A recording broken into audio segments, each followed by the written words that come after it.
to this lady, and that happened, and all of this happened in my bed. Remember, I told you that. And I met Ruth via the phone as a government disaster preparedness, what you'd call communications officer at the time, senior one as well. And we had a lovely interview. Now, when I meet people via stories, I do not let them go. I have to find some other reason to bring them back for something. And I stayed in touch with this lady. And her first interview with me on BBC Radio West was 4 station. She never even know that. And it was on the 12th of July, 2024. And the preparation began like the week before, maybe the 5th of July. Whenever the hurricane hit, it was quite quick as well. So it might not have been the 5th, it might have been after. But it was a blessed connection. And later on, I'll tell you some more about how that connection led to Fallen Princess. Right. Yes, and it was Jefferson Ramirez who really connected us in that way. So kudos to Jefferson wherever you are, sending some love.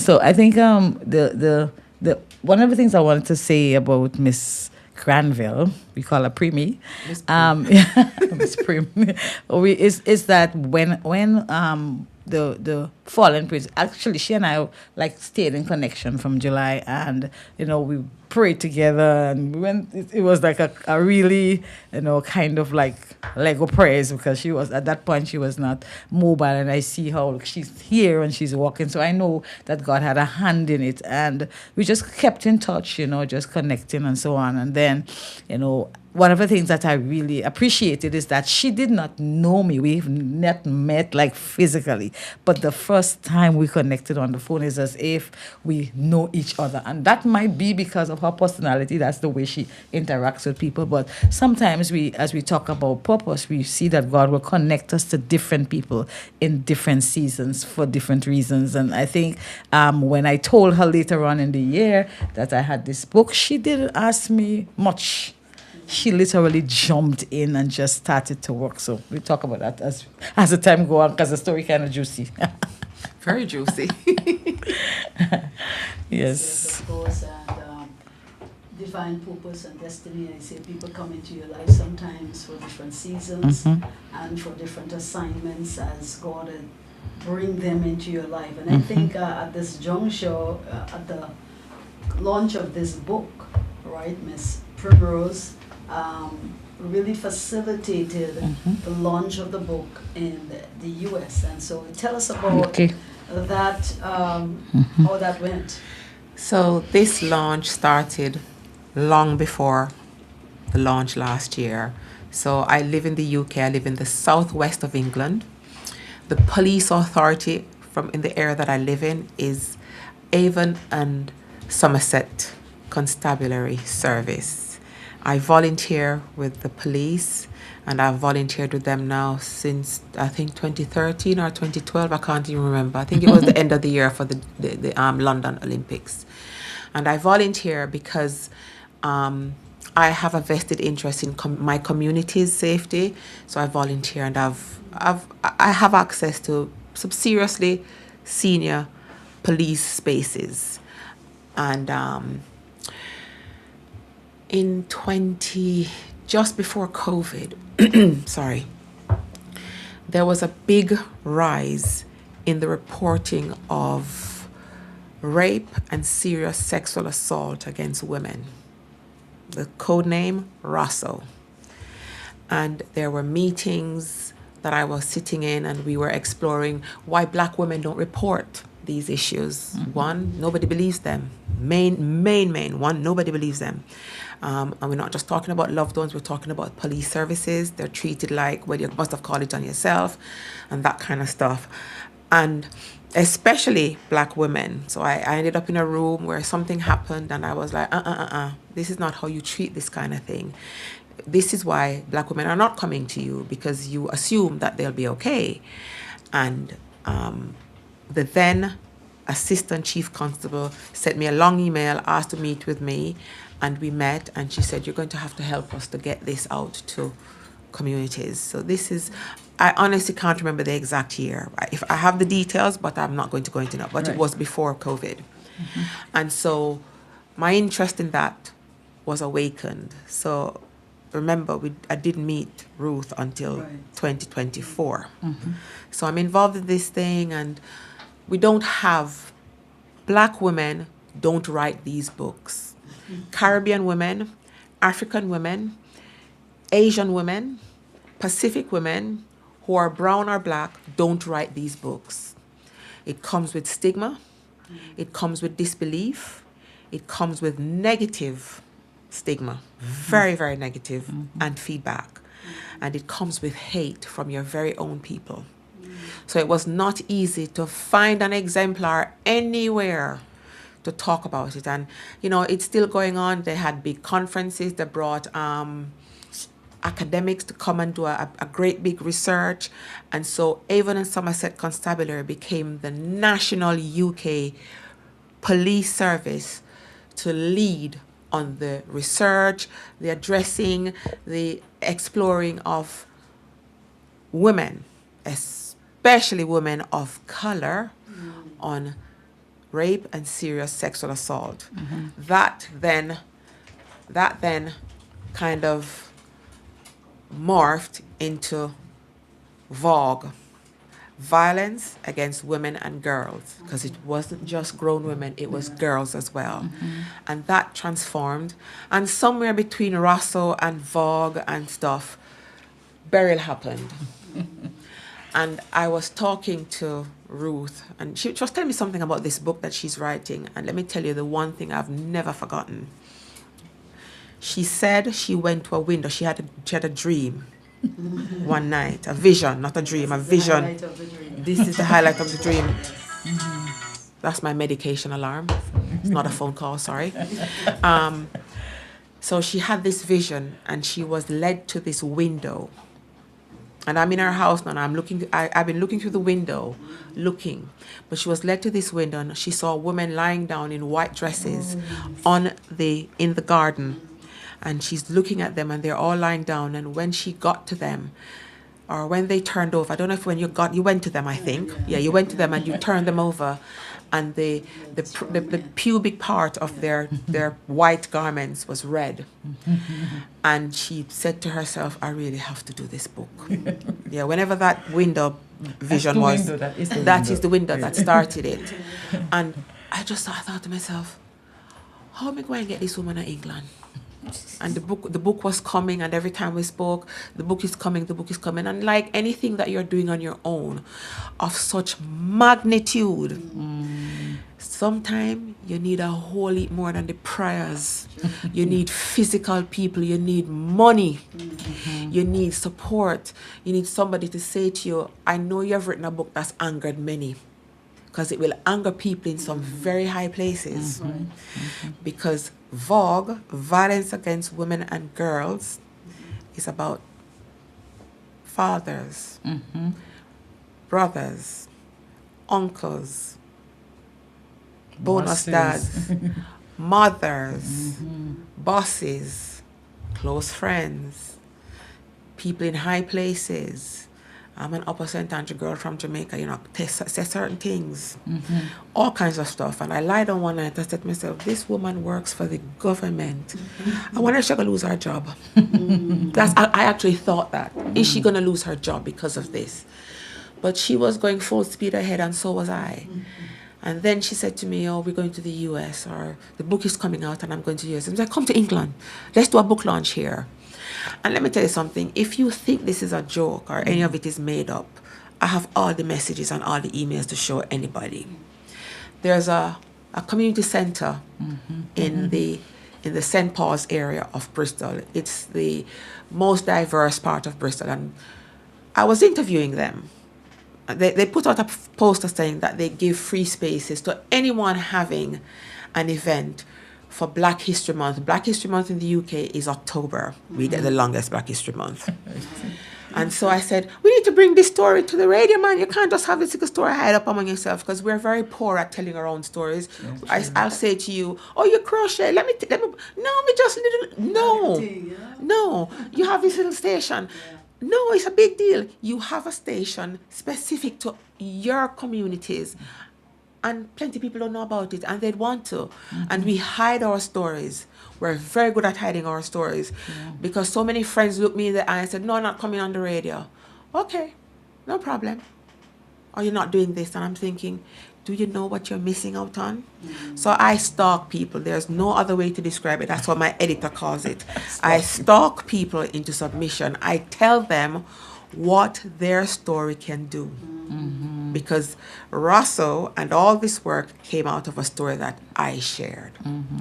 And then somebody else shared another story that was light years less than mine, and people cried for her and no one cried for me, and I got vexed, and I'm like, where are my tears? Look at what I shared. You know, hello, where are my tears? And that's how the ACC came after me. She said, I've got to hear what your story is. Why? I said, nobody cries for black women.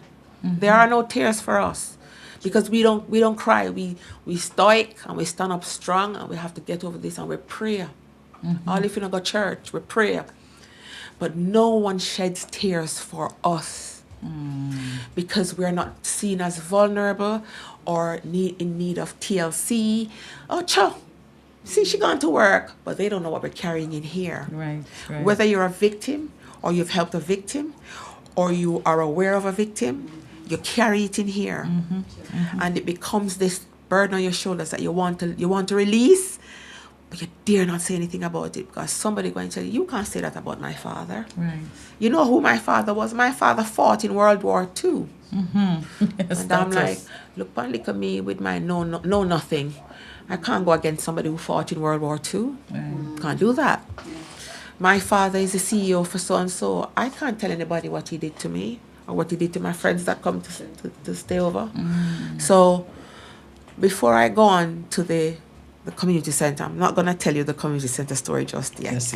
I want either of you to say something else so that I can stop talking. I mean, this is interesting as you keep repeating these lines. Nobody will cry for the black woman, right? And that is a very loaded statement, very loaded and very realistic as well. I mean, you're talking from the UK, right? We know in our Caribbean culture, I mean, we don't take ourselves seriously at the same time. Sure. But when you're talking about the UK, right, where you have this great stigmatizing of black women and their issues and their problems, and they cannot tell the narrative, or they wouldn't tell the narrative. I want us to kind of zoom in on that a little bit, because part of what we're doing here is to empower women to tell their stories, right? To come out and to give their narrative, how powerful it is. I always say, people, that's your story. You cannot beat my narrative, my story. This is my story. This is my life, right? So I can rest because it's my life, right? But one of the things I found on my journey in the UK is we would go out just in the store or just on the street, like. People already knew me there because the flyer apparently went viral, and so people will meet and they remember, what's your name? That's the person, the face look familiar, stuff like that. And it's almost like I felt like somebody was behind the scene just pushing the Fallen Princess. I didn't even understand it. But I met a woman in one of the stores. We ended up going to the store to shop, and we didn't end up shopping because we stood there and spoke with this woman. Didn't have any time. Right. She retired, and she said to me, as we were talking about the book and so on, she said to me, when I tell you my story, then what? It's as if she had guarded this story all her life. It happened to her apparently when she was really young. No, she's lived a full life. She's retired at the time. And what am I going to tell you my story, or someone telling their story when What's I it have gonna guarded do for it? What me? is it going to do for me? And that, I think, really kind of put me standing up, because it allowed me to understand the reality of what people are faced with when what has happened to me has been so long. People no longer care about about, okay, like Primi said, it's like people no longer care. I mean, the white person will be telling the story. Everybody's bathing in tears, bawling for all I care. But a black person will be telling their story. And this is not about white and black. It's just a mindset that people think that just because you're black, you're tough, you're rough, like you don't go through things. So it's harder for persons of color to get that. And that's what I learned when I was within that. We met so many different persons from different strata of the society, and it was as if there was an embracing, like all of a sudden this book has come, albeit Primi was like literally speaking to everybody we met. We went to the stores, went on the streets, we went wherever we went. We ended up in a barber shop. Like it was like everybody was just, and I remember when I was talking to the guy at the barber shop, he was saying to me, like he remember things like that happening when he was growing up, and it's like nobody really talked about it. Nobody said, okay, everybody knew it happened to the person down the road, but there was not a discussion. And he said he literally bought a book for a higher the price that I was selling for. He said he wanted to pay more than the book was the cost of the book. And that for me, coming from a man, really, really was encouraging. And I thought that experience in Bristol in particular really helped me to understand the value of what the Fallen Princess has to offer. And I want to talk about value for the Fallen Princess. I will dare anyone. This lady is a senior government communication officer. She's on TV all the time. So I want anyone, it's a challenge I will accept. You can send it, you can post a picture in the chat on the YouTube chat that I don't know how to access because I'm a technophobe. But I want someone to challenge me with a book like this. And listen, if you don't read this book, you might come and challenge me. But then when I drop you some lines and some paragraphs, then you're going to say, oh no, it's not the same book. This is a book that spoke to people who had lived through the violence against women and girls. VOG is the perfect acronym. So bring me the book that has the story of the high-end female who's dealing with domestic violence that comes with the sexual violence. This is how I hold you down. Bring me the book with a young child. She shared some stories with me, and these are people that you've met. You didn't make them up. And one of the questions I asked is, did any of this happen to you? She said, no. But the people that I deal with, the women that I deal with, I had to write this book. And I even said to her, but this is not even your business. What happens? And she said, I have to do it. And I've done it. And I'm going back to the story now, how this ended up sorry. So I was interviewing the people at the everybody know me. There was a takeaway at the center. So I'm always there. It's a Jamaican takeaway. It's my mother's very, very good friend. He's one of her closest friends when I moved to the UK. And he's still cooking. He should be retired, but he's still cooking. And I'll go and I said to him, give me a piece of jerk chicken and festival. I don't really like fried food, so I don't want the fried dumpling, and I pick out the middle of the festival and eat the crust. And that's how and he'd always put a thing of vegetables. Come, Prim, come. So when I saw the announcement with the ladies, I said to them, when I first saw it, I said to them, you giving free hire at the center for the whole of October? And they're like, yes, Prim. I said, can I have 2 dates, please? I had nothing planned. This is September. I had nothing planned. I said, can I have 2 dates? And I picked the 14th and I think the 17th of October. And I don't even remember if we were talking about you coming to the US yet and the book thing. I don't think so. That part is a bit muddled. But let me tell you, I booked 2 dates and none of them worked for anything. So not only did Ruth come and do her book launch, a friend of mine from high school came and did her book launch next week. Because the 2 evenings were free. All I did was go to the supermarket and buy 2 boxes of apple juice and some water. And I said, Glenn, I don't have no money. What can you do for us? And him like, you're all right, man. Up to now, Glenn don't give me 1 bill for one of those patrons. And the food was amazing. Not even 1 bill I don't get. I'm like, Glenn, And, you know, Glenn has a partner. Glenn did really like me as a person. And I'm like, nope, you're my mom's friend, can't go there. But he has a lovely partner now. Trying to get some leverage. And yeah, and it's like, I'm thinking, you have to charge me. Suppose your fiance think you're giving me free food for favors, and he's like, no, she really like you. So I thought, okay, all no. One happened on the 6th, not the 6th, the 8th, and one happened on the 14th.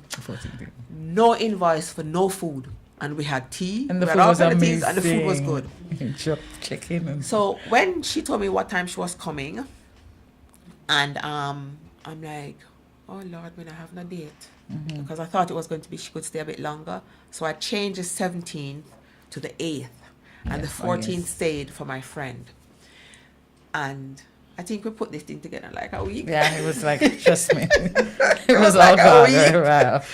And I listen, I don't know how to make a poster. So like I just said, I'm a technophobe. So I went to the community center and I saw them do a little poster up on the thing. Is this something? Is this the kind of, can I get that please? They're like, oh, we're going to put some up in the center. Yeah. And on the evening, women came. And you need to share the story of that lady that wasn't supposed she to wasn't come. supposed to even be in the room because she's my friend, and I did what? I forgot to tell her that the event was that night. Okay? But when she saw what I was doing and she saw the title of the book, take it from there, Ruth. I will fill in any blanks that you forget. Yeah, so she came and she was like, you know, she started to talk and she was like, oh my God, it's like she wasn't supposed to be there. And we got into talking and she literally told me her story, and like she was like literally in tears, and she bought the first book. She was like, oh my God. And she, you know, like the thing about it is that she was saying, it's like, you know, you don't get to talk about your story. You're like, this is a big person, this is a big woman, you know, and it was like, so like I felt so emotional, so to speak, and she helped me to understand the impact that the Fallen Princess can actually have. It's as if you're speaking in somebody else's voice that the person is afraid to speak or cannot speak. So you know, I went to her house. She's from Trinidad and Tobago. I went to her house the other day, and the book is in the living room. And one of the things I do to test people if they actually read books or if they're statues is I rub my finger on the book to see if there's any dust. And so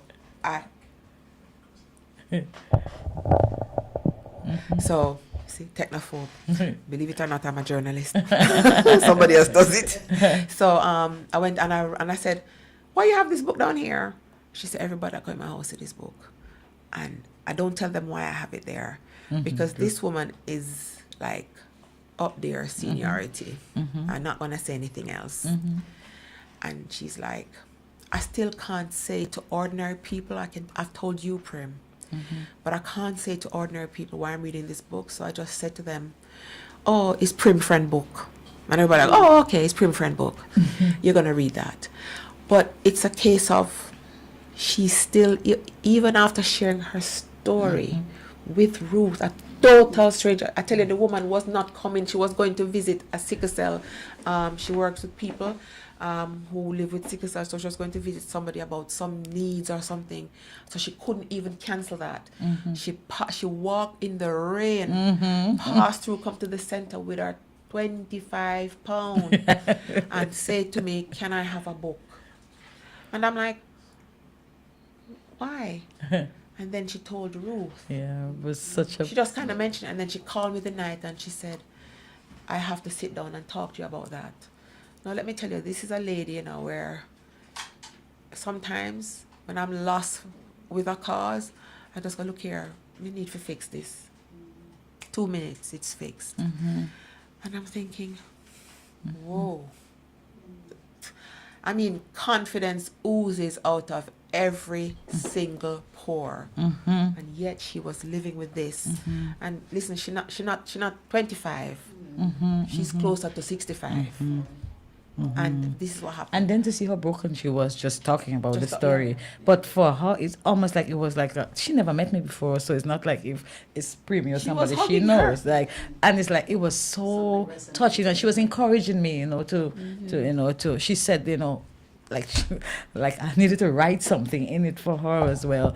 And I think that kind of just helped me to understand so many people, they look so put all together, and they do whatever they need to do to stand up out there. But when something comes that touches them at the core of what they really want to talk about but can't, it is a whole different atmosphere, and it helps us to understand. Don't ever take people for granted, and don't think that because somebody looks like they have it all, they're the head of something, they are in charge of something, they are doing so many things for so many persons. But when it comes to really dealing with the issues that really born on the inside of them, it's a whole different story. So if that woman is the one example that I can have in my mind to see, you know what, this fallen princess was well worth writing, that will be one of the person. Yeah, and it brings her back to, as we were looking at the impact that it has, not just one lady, without words, right?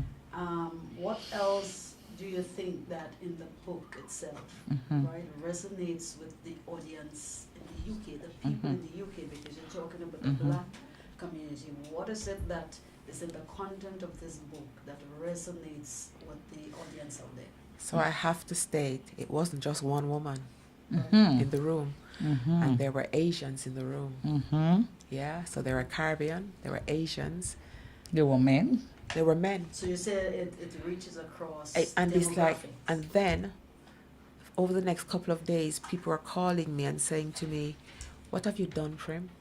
I'm like, "What do you mean? What I've done? I haven't done anything."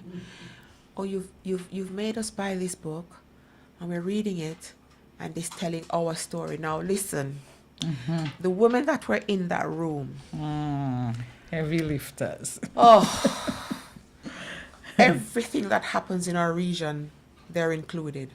If there's a research project, one of them name on it. If there's a big event, 5 out of the people in the room, they're there. There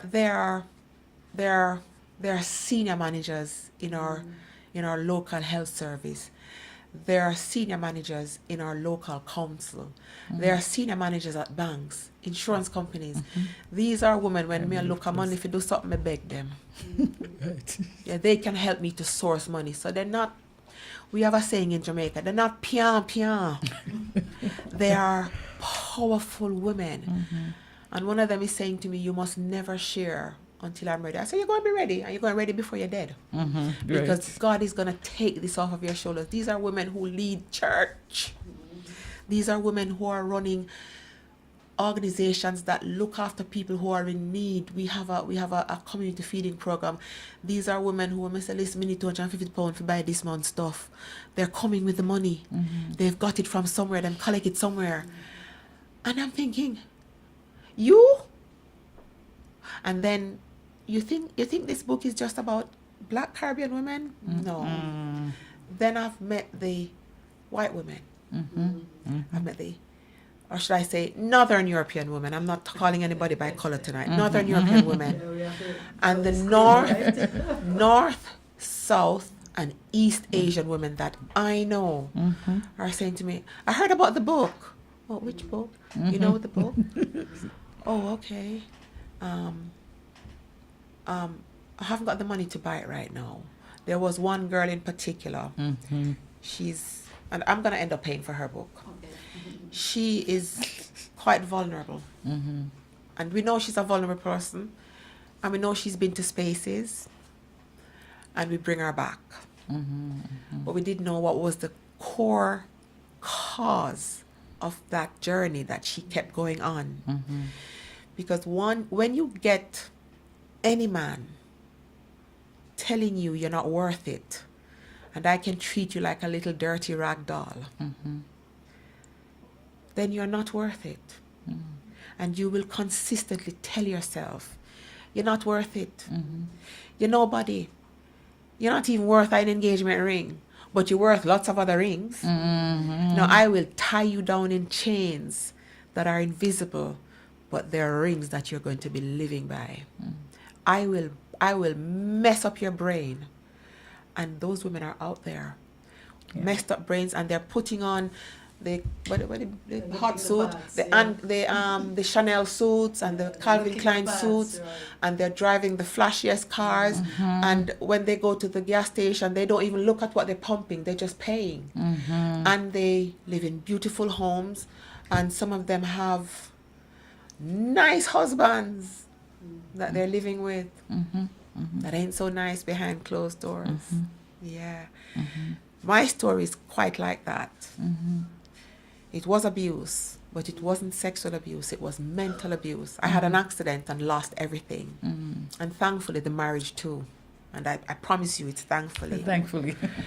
Because when I had my accident and I started to you know, I wasn't earning any money. You get somebody coming in your face and saying to you, I am not taking you to physiotherapy tomorrow. You think the insurance money you're getting can pay the mortgage on this house. That was a statement that was made to me, to my face, while I'm lying in my bed, hardly able to move my shoulders because I had an accident. And I couldn't work no more, and I couldn't move. And this was the perfect husband. And if you know me, you know it's who me I talk. I've only ever had one. The perfect husband, and I will say still, the perfect father. I wanted for nothing in that marriage until I had my accident. Because I was earning, and we had the nice little life and the 3 holidays a year.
Southern European comes and she shares her story, and her story was quite unique because she'd been abused by her abuser since she was 16. She was now 28, and she kept going back. The police would rescue her and put her in a shelter, and she'd go back. And she'd gone back about a dozen times. And the tears that were shed for her, I was vexed. And I thought, this ain't happening no more. Not in our room, I volunteer my time. And when they were finished with her story and the tears flowed, and, oh, we're so sorry, Sally Ann, we're so sorry. And I'm like, hello, when they were, said, you moving on? No, let's talk about my tears. Where are the tears for me? I was beaten with a broken back. Yeah? I was beaten with a broken back. 7 years later, when my spine fell apart, I had to have a titanium cage. But I was beaten before I had the titanium cage to withstand anything. I never went back. I took one beating. One. I was broke and broken. I had no money. I had no job prospects. I was now on the last edge of my sick pay. Because they give you 6 months full pay and 6 months half pay. This beating was June. Yeah? My half pay I got done the end of June. But I said to them, bring him back with his family to get his things. Do not bring him back here alone. Because then you're going to have to lock him up. And no tears for me in that room. And I wasn't upset. I was vexed. I wasn't angry. I was vexed. And the same way I'm speaking here now, I said, sorry, where are my tears? She kept going back. No offense to you, my darling, but that's your story. I left. Where are my tears? Where are my clips? That's why I hate this movement, because it takes me to a trauma room. I don't like it. And they were crying, and they're like, oh, we're so sorry. No, you're not. You're not sorry. You're sorry I spoke out. But it's going to stop here. And I'm so thankful that I was reached out to. And I was asked, how do we do this with this? How do we do this with that? I had a colleague attack me at one of the radio stations, the first radio station I worked at. And I was told to report it. I was terrified. Because the day the policeman came to my house, the stereotype, I don't live in the typical diverse community. I don't live in an urban area. I live in the sticks. Why? It's near to my son's school and it's near to where my husband work. So we choose a house where near to it. Less gas. Gas is always expensive. And the police officer that turned up at my door, when I opened the door, he said, oh, this is a nice neighborhood. He didn't ask me my name. He didn't say anything to me. He said, this is a nice neighborhood. And I said to him, so husbands don't beat their wives in a nice neighborhood. And he started talking. I said, I don't talk my business on doorstep. Are you coming in or not? And he tried to convince me that I had no witnesses and that I wasn't beaten up because I had no bruises. I said, call my 6-year-old son. And he told them what they needed to know. And when I was leaving, this is the same policeman I work with. Because he says to me, I have never met anyone with your bravado. And you were so cheeky. You challenged me on the front door. I could have walked away. So now when we do presentations, he's there. Well, what is the miracle about this book? Is this book now is something that is going to create an event with our police service, with the chief, the now chief constable. He run the show. Yeah. And you know, I'm not cutting you, but you're going up an alley there that's very important.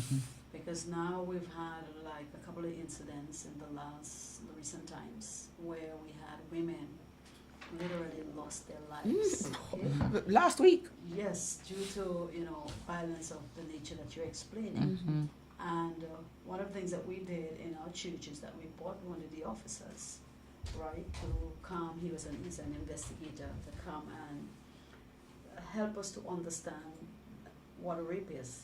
in terms of what you look for and the penalties that are meted out for such offenses. And so you give us all these things. So what you're saying basically is that collaborative work, right, between the police or those, persons of influence to reaching the people that have the narratives, right, that are in because for example, we see the young lady lost her life. And this was, again, some intimate partner violence, right? And this is the extreme case. She would never be able to tell her story, right? But what we saw in the response to that was that even government officials, churches, NGOs, community people gathered for a candlelight vigil and walked the streets. I don't know how much that's going to do in terms of, but it does a lot. You can see that these people identify, right, with what is going on. Who is stopping it at the level what's happening, you see? So that we don't have to come and do the catching up to tell the stories. So this book, and what you're explaining here, and that's why I ask, what are the things that are in the book that will resonate with the people, just like this narrative. We identify with it somehow, but it needs more than that to do some preventative work. So what I find about this book is the rawness of the content. It's, let me go all politically correct. It's very organic and very authentic. Them two words. But if you really want it in the colloquial way, it's as raw and as pure as you can get. You wrote people's stories. You sat there and you became them, and then you reproduced it. And you wrote it in a way that didn't let them down. It didn't shame them. Protected So their if identity. you start reading this book, please don't have any big assignment or any big job coming up. Because you're not going to do anything for... She said it probably so really clearly because, when I've always, ever since I was like a young woman, people always tend to come and tell me their stories. Like I've had to deal with, young people experiencing certain things at a very early age, but ever since I was a teenager. So it seemed to me that I've always been on this journey. But the reality of it, when the dream came, kind of brought home to me the fact that the thing was happening right under our noses. It wasn't like people... Yes, there are people who it's happening in foreign lands or whatever, but there are people that is, as the dream suggests, right outside my backyard. While I am resting, while I am sleeping, these people are being molested over and over again. And it really hits me, when I start to actually listen to the actual stories of the people who came and just there was no idea about a book or anything like that. People just came, and it was almost like in a counseling environment where people will just tell their stories. And I didn't have to ask anybody for their story. I didn't have to say, well, tell me this or that. Like, they were willing to just tell me their stories as we walk through the healing process, because I don't have almost all the stories are persons who I've walked with. I'm not just taking a story. I have lots of stories that I've left out because some of them are they're so sad. There was one story I remember when I spoke with that woman. No book was in sight, but it hit me for weeks and weeks and weeks. It's as if that one hit me because she was like 6 or 7 years old when her stepfather started to molest her.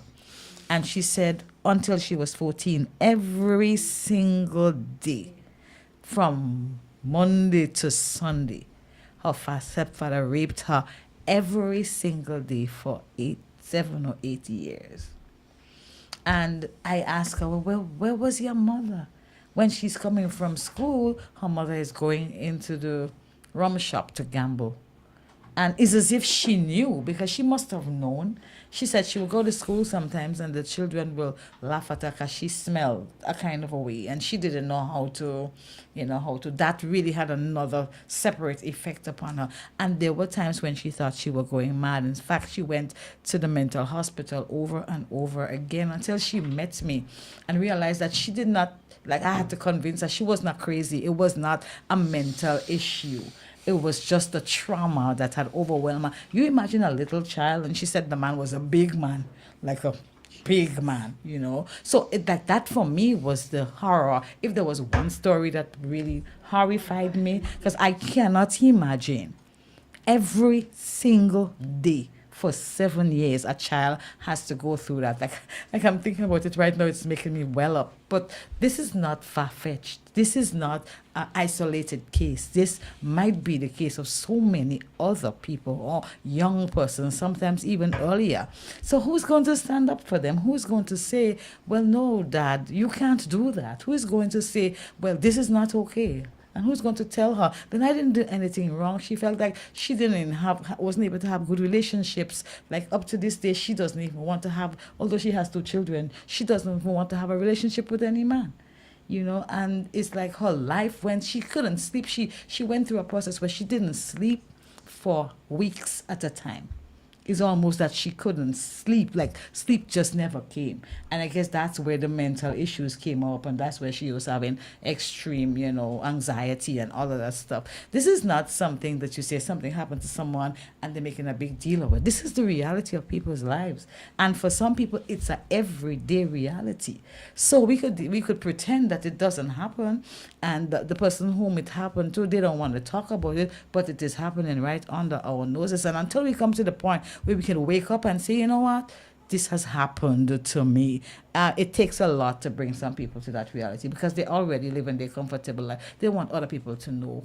I mean, how is she going to tell people I've been raped every single day for 7 years? That one really touched me for a very long time. And every time I think about it, I cannot imagine, even as a big person who is married, not even having normal sex every day for that time.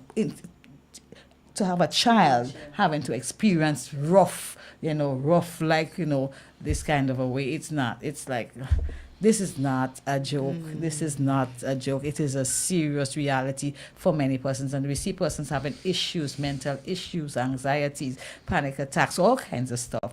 And we sometimes say, what's that person? That person always have an issue, or that person always this, or that person always that. But you have never walked in their shoe. You don't know what it's like to have a big man do that to you every single day. That one is like really I couldn't put that in the book. No. There are other instances in the book of graphics like that. You talk about the village ram, which is another case where a man will exploit the little children for favors, because he has a shop, because he sells goodies or what have you. So these stories are real. Those of you that are just joining with us here on the Threshing Floor Helpline, we're here with Miss Primrose Granville, originally from Jamaica, but lives and resides in the UK. And she is here in the capacity. She has piloted the launch of The Fallen Princess, written by Ruth Roberts, in the UK. And she's saying that this is not just Grenada thing. This is not just the Caribbean thing. This is women everywhere, women and girls. And of course there's an organization she called what? Russell. The abbreviation? The Avon and Somerset Police in the the west of the UK. Right. They are the national lead for the United Kingdom on violence against women and girls, and that came out of RASO, which is rape and serious sexual assault.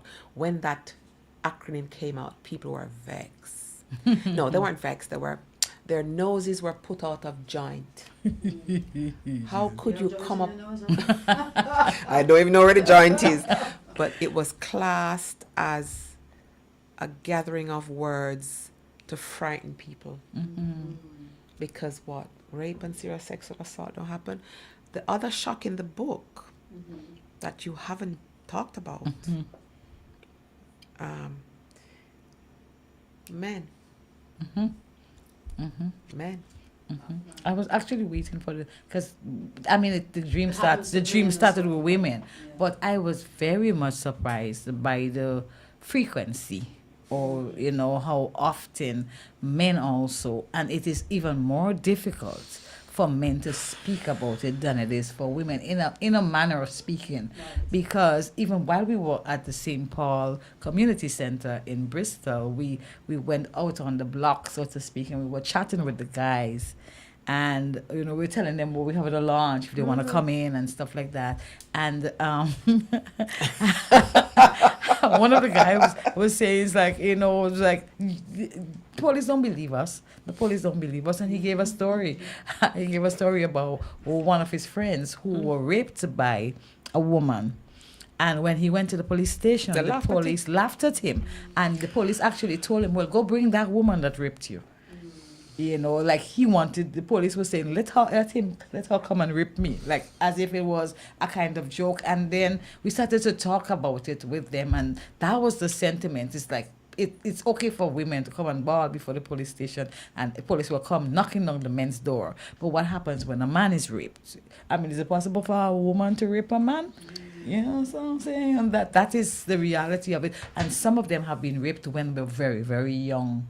Right, and that became a shame. Like I remember one guy saying to me, he had disassociated himself with his penis. In other words, he said like he didn't want to even deal, or like he felt like him and his penis were strangers. Like it sounded sort of funny, but it's because of the way that his experience happened. It's like he felt that there was a disconnection. He said he never wanted anybody to touch him there. He hated some kinds of sexual experiences because of that, and he said that lasted throughout because it was a teacher that had done it to him, and the shame that it brought to him. And even the person experienced even today semblance of the same, that experience, that sometimes you think you forgive or you want to forgive, but you never really forget because you have the evidence of it.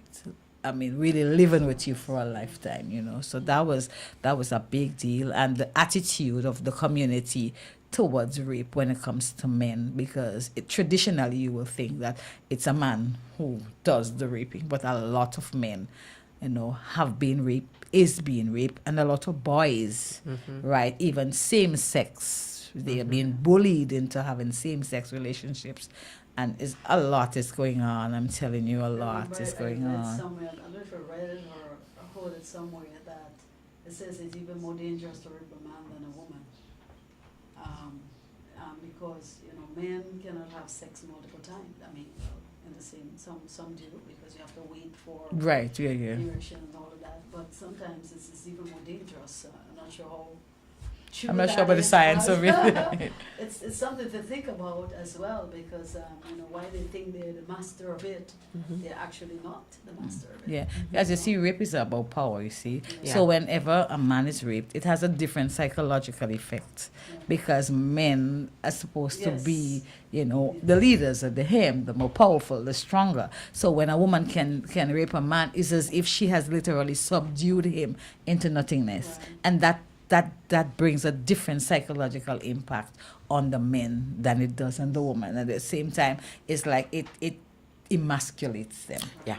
Now, as we think about this, as time is dwindling very quickly, if we look at what we want to send, what is the message that we want to send out in terms of, we have the UK audience, we have a global audience that might be hearing this or hearing about this book, and as you said, it speaks to so many. It's like a paradigm shift. It's like a trailblazing kind of piece of literature that will open up many doors for persons who are victims of rape or sexual assault or even violence against women and girls, or generally people in general, to be able to say, what, this book is helping me heal. It's helping me to come to terms with my own realities and so on. So I want us to talk to those who are out there. They might be listening to you, Primrose. They might say, hey, I remember this lady from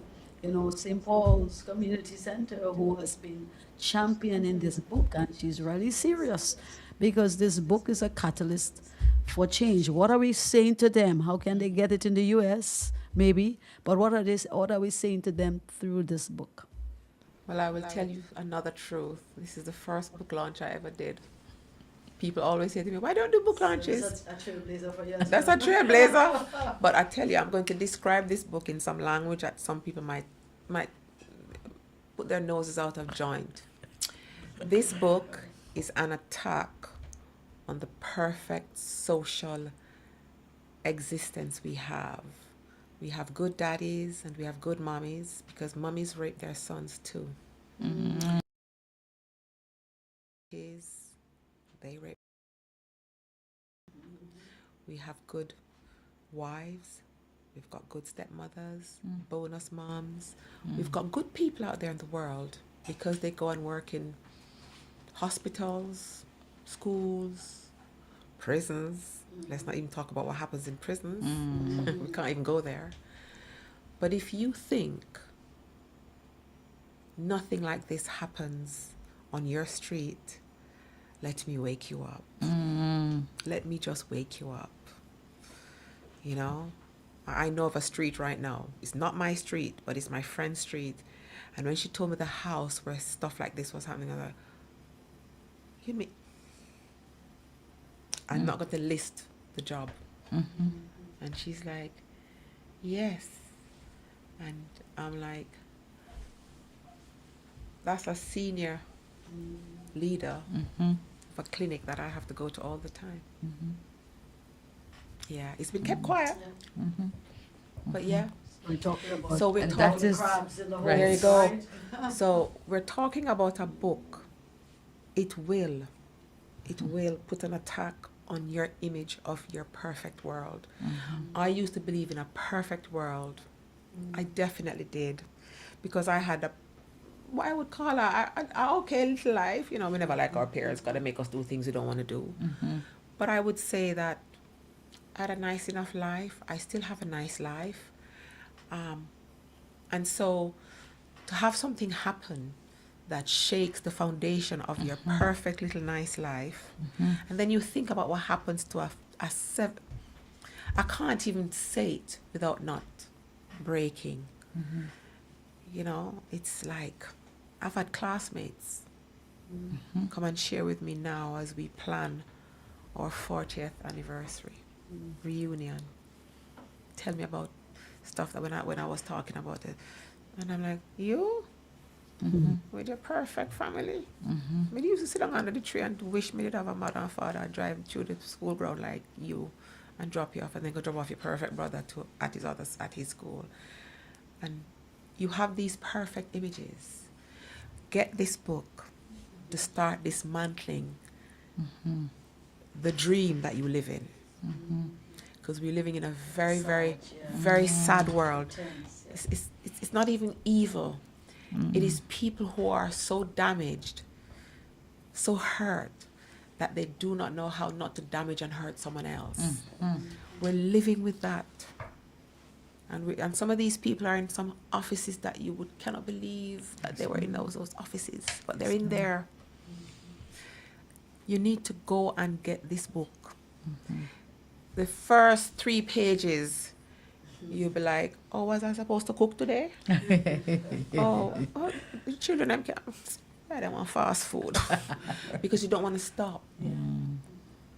Because, and these are not made up stories. These are stories by women and men. No fabrication. That their words are not changed. Because it is time for us to turn things on their heads. If you imagine a mother saying to a 10-year-old girl, you're going to have to leave. Who's going to pay my rent? It happens. You think it don't happen? You think it don't happen on your street? You think it probably never happened in your family? That what you're thinking?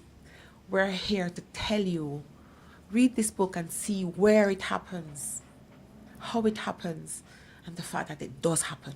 Right. So we face the reality, and as Pastor Ruth always like to say, this book is not just so people will be exposed, or you'll catch the perpetrators, but also you will create avenues for healing and proper releasing of somebody's story. Because let's say I'm reading this book, and I'm identifying with this book, and I have a really serious narrative. What do I do? How do I take it from there? Part two. I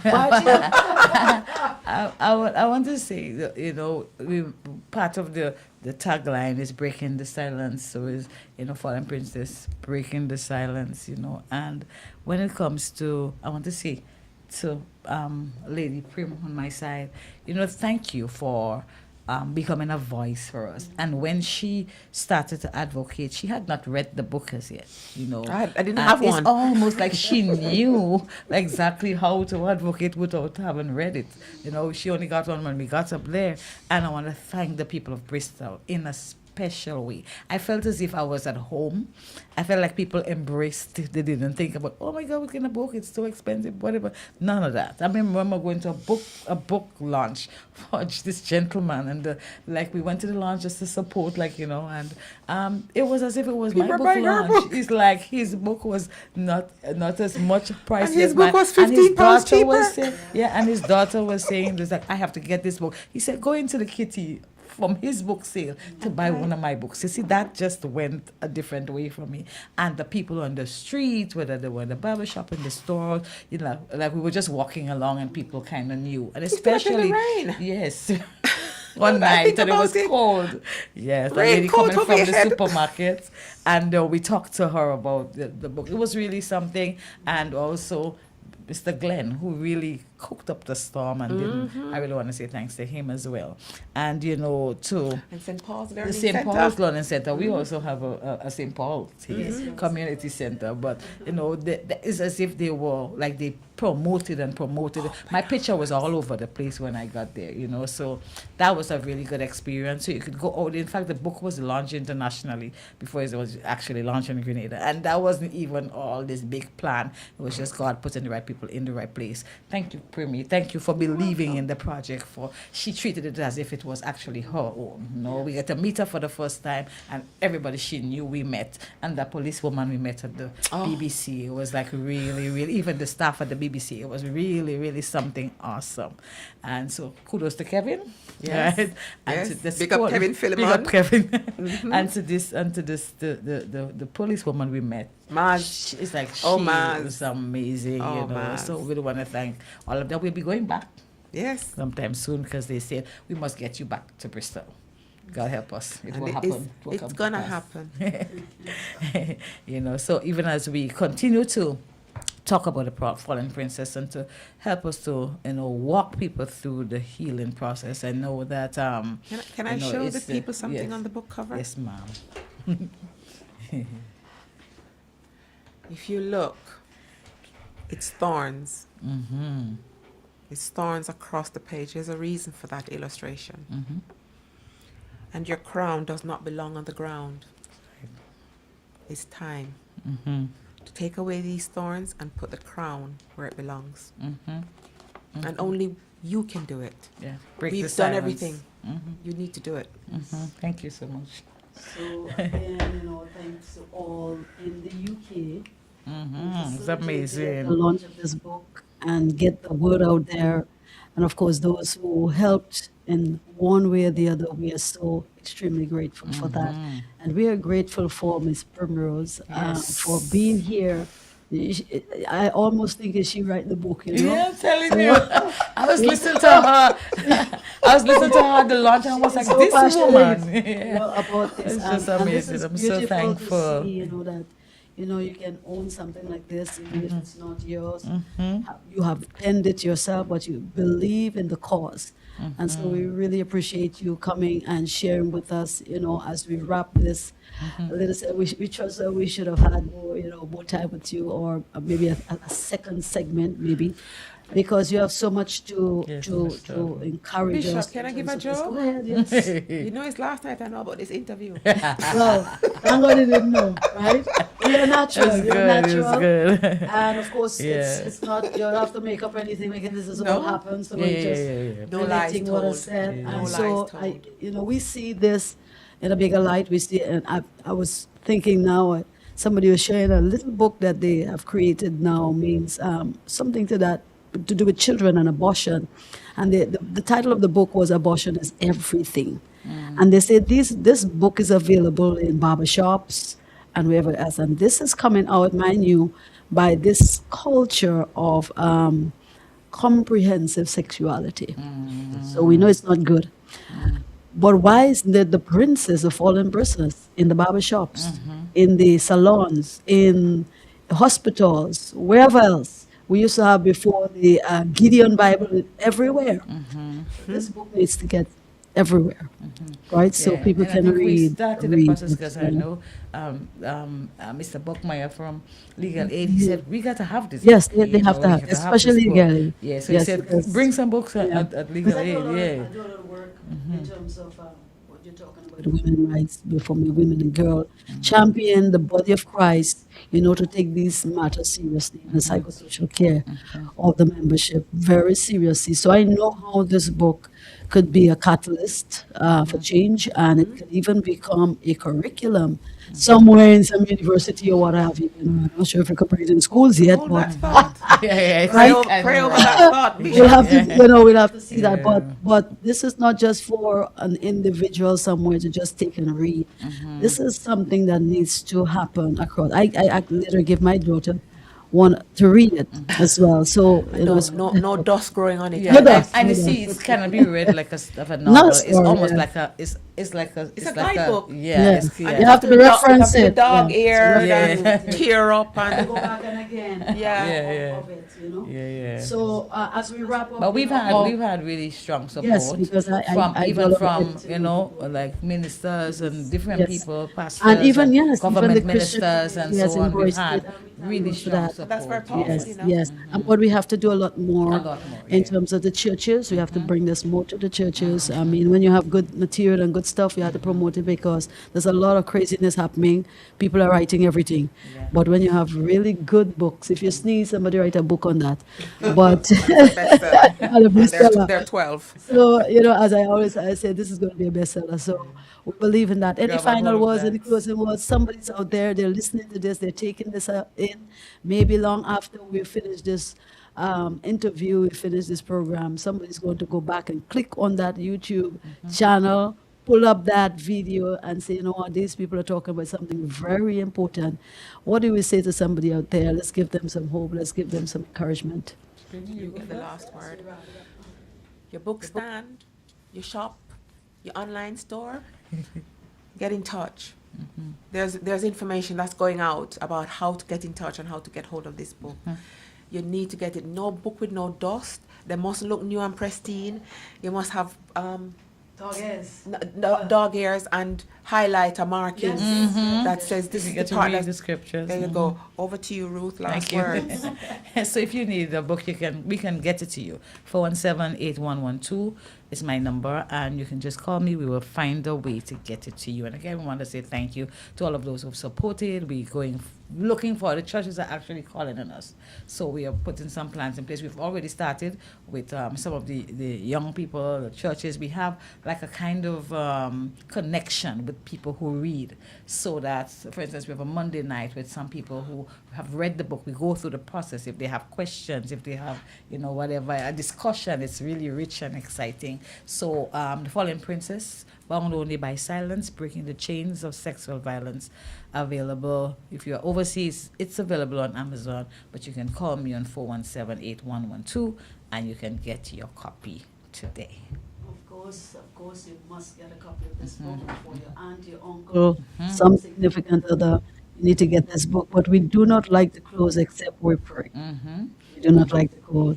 Yes, and there's also book club. Yes, a book club. Yes, Yeah. book club. Yeah. So, So of that's course, a growing growing, one. So you've read the book, You can You connect know, we with need to come back to us. book clubs. We Yeah, used to you have can book connect clubs with in the us. last. Yeah. Yes, we need to come back What we and do, get we some read portions, good we books. discuss the Yes. matters. It's really exciting and helps people to understand better. Even we have people share their own experience, Right. even in the process of the And it book might club inspire experience. others to tell stories like Yes. yours in a book, and others Yes. stories. So, Miss Primrose, would you do the honors of just praying? Somebody's out there, Yes. they're listening to your story, your narrative, and they say, you know what, I feel this, just need some prayers. Let's pray over them. Let's take 2 minutes and just pray. 2 minutes, okay, I'll be good. Heavenly Father, I want to thank you for this friendship, this fellowship, this evening, this broadcast, this book, this woman of God who had the vision to write this against so many odds. I ask you to strengthen her day to day. Strengthen the team that is making this possible. It's not just 3 people. There's a whole team behind this. And it takes a team to make things be glorified. This is not just a book. This is your work. This is you putting your spirit into somebody who needed to be spirited in order to get it out there in the right way and to the right place.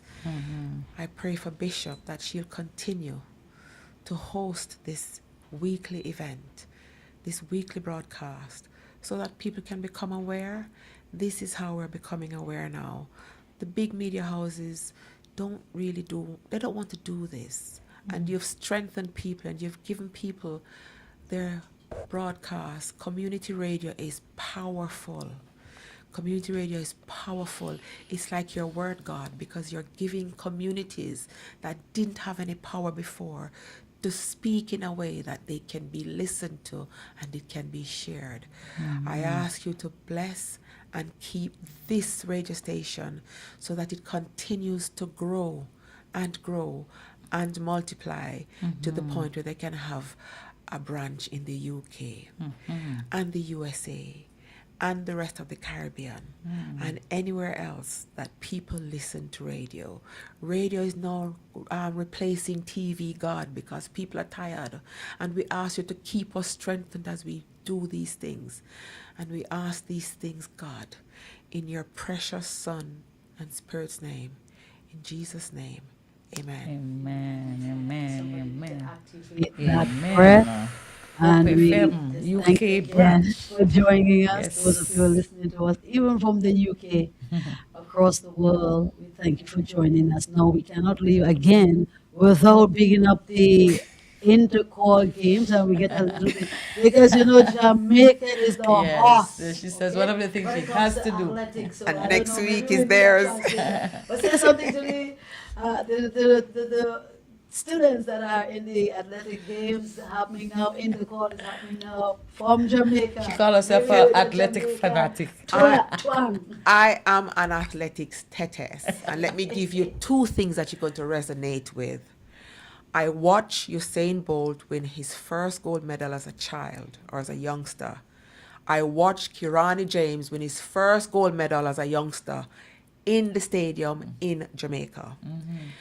School athletics championships are massive things. They build athletes and they build confidence and they build joy for countries. If Kirani wasn't a running from a picnic, he wouldn't have on stadium. So if you don't support them already, support them now, please. You turn up at these events, there is money in the kitty to keep it next year. They're ours. They're our children. And as an athletics tetes, I tell you, next week at the stadium in Jamaica, don't even try call me. Come in now and say, oh. This is how you need to be this week. The first day was today. We heard the drum corps, man. I tell you, we were feeling it, weren't we? We're talking to a member of the team there. But these are our children. They're not Mary's children and John's children. They're our children. Because as long as we're adults and we are able to support, they're ours. Yes. I made the best school School. win. High school. Maybe behind the high Secondary school. school. JW, whoever, right? And she says she's back in purple. Whoever's in purple too. No, but the school You're I back in purple. Jamaica is purple and white. Happy is purple and JW Fletcher, yeah. So she might be seeing them somewhere in the back, but hey, she back in them nonetheless. I'm backing them anyway. Thanks to all the collaborators, coaches, schools. God bless you on an Intercall Games. And this is where we wrap up for this evening. This is where we call it a wrap. Thank you for joining us on the Rushing Flow Helpline here, discussing The Fallen Princess with our guests from the UK. And of course, Pastor Ruth, the author of the book. Thank you again. Have a wonderful week. Blessings, everyone. Thank you.